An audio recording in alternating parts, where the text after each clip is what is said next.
नमस्कार जी, एक बार फिर से भाई सभी का स्वागत है आपके अपने YouTube चैनल पर। और भाई शुरू करते हैं। अभी मैंने जो है आपके लिए ये जो दिल्ली हाई कोर्ट में वैकेंसी जो निकली है उसके बारे में मैंने एक शॉर्ट वीडियो डाली थी और मैंने उसमें बोला था कि भाई मैं इसमें डिटेल में आपको बताऊंगा। तो मैं अब ये डिटेल वीडियो लेकर के आया हूँ। तो भाई शुरू करते हैं।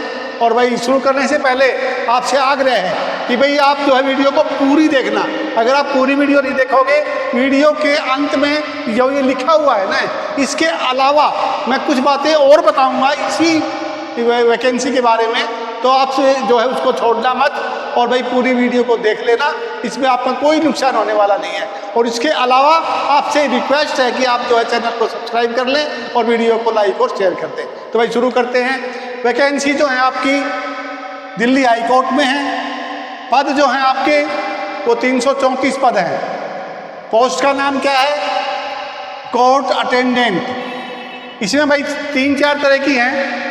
अच्छा है, सब हैं सभी अटेंडेंट, जिसमें भाई वो हाउस कीपिंग वाला है, उस पर एच लिखा हुआ है, एस है वो भाई सर्विस लांस यानी सिक्योरिटी से संबंधित है, तो इस तरह से हैं। और एक एल लिखा हुआ है। इसमें जो एडवर्टीजमेंट 03 DSSB के थ्रू वैकेंसी है भाई ये।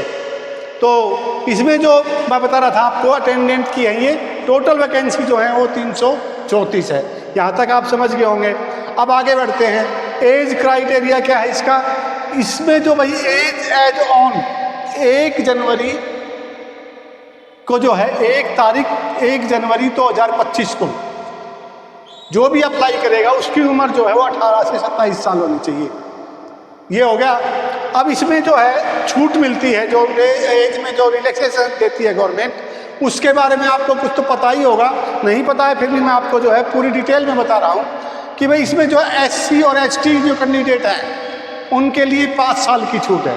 ठीक है। OBC के लिए 3 साल की छूट है। 3 वर्ष के लिए मतलब इसमें छूट दी हुई है, उसी हिसाब से ही गणना कर लेंगे। सॉरी। और भाई दिव्यांगजनों के लिए PWBD के लिए जो है उसके लिए जो है आपके लिए अलग अलग जो है छूट है। जैसे UR और EWS से संबंधित है कोई दिव्यांग, तो उसके लिए जो है भाई 10 साल की छूट है। OBC का है तो उसकी 13 साल की छूट है। और जो SC ST से है और दिव्यांग है उसके लिए 15 साल की छूट है। अब आ जाओ आप एक्स सर्विसमैन के लिए। इसमें जो वैकेंसी है मैं आपको बता दूं कि 32 जो है वैकेंसियाँ वो एक्स सर्विसमैन के लिए। एक्स सर्विसमैन के लिए 32 वैकेंसी है, वो इन्हीं में है 334 में, अलग नहीं है। 334 में से 32 पोस्ट जो हैं वो एक्स सर्विसमैन के लिए है। समझ गए आप? और उसके अलावा जो दिव्यांग हैं उनके लिए आपकी 13 पोस्ट हैं। तो ये था ना, ये बात आपने समझ ली। अब बढ़ते हैं हम कि ESM पे हम आए हुए थे। तो जो एक्स सर्विसमैन है वो उसकी जो रिटायरमेंट को 3 साल से ज़्यादा नहीं हुई हो, ये बात उनको पता भी है और मैंने ये लिख भी दिया है कि ESM के लिए जो है 3 साल की छूट है। ठीक है जी। अब आ जाओ आप आगे। उसमें एक बात और है, यदि कोई पहले मतलब इस क्राइटेरिया से 27 साल है और कोई ST से है और उसकी जो एज है, मेरी बात समझ लेना अच्छे से, 27 और 15 साल की छूट मिली हुई है उसको। दिव्यांग है कोई और अगर वो एक्स सर्विसमैन है तो उसको जो 42 साल होगी तो उसके लिए तो फिर ज़्यादा छूट हो जाएगी अपने आप ही। लेकिन एक कॉमन जो बात है वो यही है कि जो एक्स सर्विसमैन है, जो पेंशन आया है, उसको 3 साल से ज़्यादा अगर हो गए हैं तो वो फॉर्म भरने के लायक नहीं रहेगा। फिर भी आप जो है ट्राई करके देख लेना। और आगे भी बढ़ते हैं। अब जो है इसका जो सिलेक्शन प्रोसेस क्या है वो मैं आपको बता दूं। भाई ध्यान से सुन लेना, सारी चीज़ें बहुत ही उपयोगी है आपके लिए ये कि भाई सिलेक्शन प्रोसेस जो होगा आपका वो इसमें 2 पेपर होंगे। पेपर एक ही होगा, लेकिन टायर 1 में क्या होगा, पेपर होगा वो आपका वो 100 नंबर का पेपर होगा। उसमें जो 100 क्वेश्चन होंगे और वो जो क्वेश्चन है आपके वो 100 नंबर के होंगे। और दूसरा जो होगा वो 15 नंबर का होगा, वो होगा आपका इंटरव्यू। ये जो आपकी दो चरण में जो है आपका ये प्रोसेस होना है। अब बात सुन लो जी हमारी कि इसमें जो 100 नंबर का जो पेपर होगा उसमें कौन सब्जेक्ट क्या क्या रहेंगे। वो आपके हिंदी के 25 क्वेश्चन आएंगे, इंग्लिश के आपके 25 क्वेश्चन आएंगे। जीके हिंदी और इंग्लिश तो भाई भाषा का हो गया, तो इंग्लिश हिंदी है वो हिंदी में ही आएगा, और इंग्लिश है वो इंग्लिश में ही आएगी। अब आ जाओ आप, जीके के 25 हैं और मैथ के 25 हैं, अर्थमेटिक के, तो 25-25 दोनों के हैं। ये दोनों भाषाओं में होगा भाई, ये दोनों भाषाओं में मिलेंगे आपको क्वेश्चन। जैसे जीके का होगा वो हिंदी में भी लिखा हुआ होगा, उसके नीचे इंग्लिश में भी लिखा होगा। समझ गए आप? तो ये मत समझना कि जो बच्चा जिसके पास इंग्लिश से जिसने पढ़ा है तो उसके लिए कोई परेशानी वाली बात नहीं है। अब आ जाओ इसमें जो है एजुकेशन क्या होनी चाहिए। एजुकेशन आपकी जो है इसमें 10वीं पास, इसमें 10वीं पास एजुकेशन मांगी गई है, या उसके समकक्ष या उसके बराबरी का कोई भी मतलब कर रखा हो। जैसे कि कुछ जो है अपना मिडिल क्लास करके यानी 8वीं पास करके और कोई ITI कर लेता है, तो कुछ ट्रेड ऐसी हैं कि जो जिसमें ITI में दाखला मिल जाता है 8वीं पास को भी। वैसे जो है आपको पता ही है कि 10वीं पास ही ITI करते हैं, लेकिन कुछ ट्रेड ऐसी हैं जिसमें आप ITI जो है वो 8वीं पास के लिए भी है। अगर उसने ITI कर ली 8 पास है तो वो समकक्ष माना जाएगा 10वीं के। तो इस तरह की अगर किसी के पास एजुकेशन है तो वो भी जो है इसमें अप्लाई कर सकता है। 10वीं पास इसमें जो है मांगा गया, ठीक है, और बहुत ही बढ़िया जॉब है ये। अब इसमें जो आपका जो पेपर होगा उस पेपर में नेगेटिव मार्किंग होगी भाई, ये आपको ध्यान रखना है। क्या लिखा हुआ है उस पर, साफ लिखा हुआ है एडवर्टीजमेंट में कि 0.25%, यानी एक क्वेश्चन आपका गलत हो गया तो उसका 1/4 यानी 1/4 जो आपका नंबर कट जाएगा। यानी 4 नंबर आपने गलत कर दिए तो 1 नंबर आपका कट गया। समझ गए आप? अब ये बात आपको ध्यान में रखनी है। तो उसमें जो है ऐसे ही नहीं करके आना है आपको, जो आपको आता हो, अच्छे से आता हो, जिसमें आपको कॉन्फिडेंस हो, वही करके आना है। अगर नेगेटिव मार्किंग नहीं होती तब आपको ये था कि भाई सारे जो है आपको अटेम्प्ट करने चाहिए, लेकिन इसमें थोड़ा ध्यान से आगे आ जाओ आप। ये आपको बता ही दिया, ठीक है।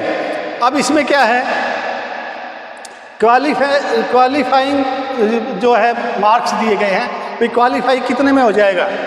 तो आप इस बात को अच्छे से समझ लेना कि जो जनरल और EWS के वाले जो कैंडिडेट होंगे उनको 50 नंबर लेना अनिवार्य है प्री में।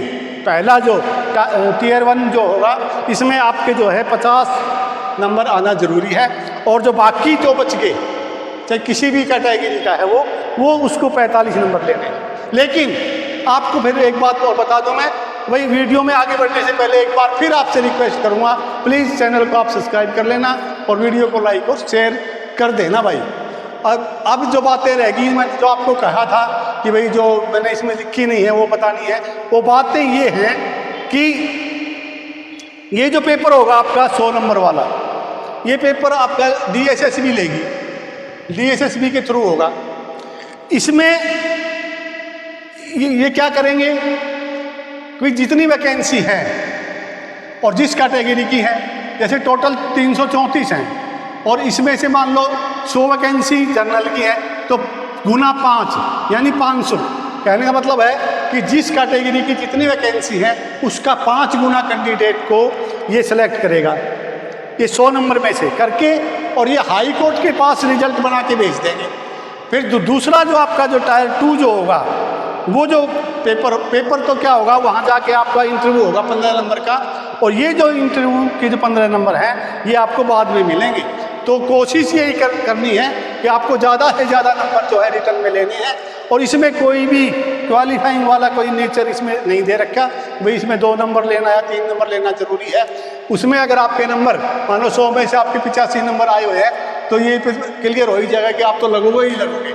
इसमें चाहे आपको कोई 0 भी देगा ना तभी लगाना पड़ेगा, और जो 85 नंबर लेके बच्चा जाएगा इंटरव्यू के लिए उसको 15 में से 14 नंबर भी मिलेंगे, नहीं 12 नंबर तो देंगे ही देंगे।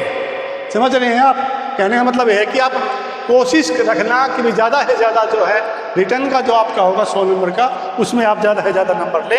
और क्योंकि भाई ये जो इंटरव्यू में तो थोड़ा बहुत आप समझते भी हैं, हो सकता है भाई कुछ इधर उधर भी होता हो, तो ये जानकारी थी आपके लिए। उम्मीद करता हूँ आपको ये पसंद आई होगी। और हाँ, इसका जो एडवर्टीजमेंट का जो लिंक है वो मैं डिस्क्रिप्शन में डाल दूँगा, वहाँ से आप अपने पूरा जो है अच्छे से पढ़ लेना।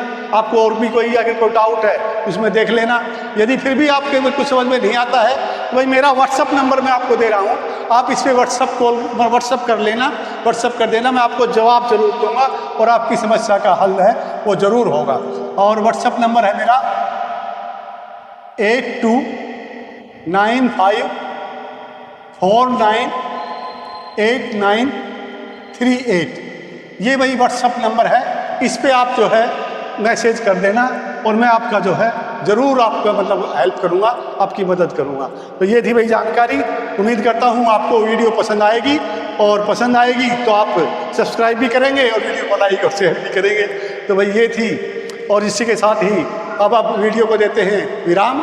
जय हिंद, जय भारत।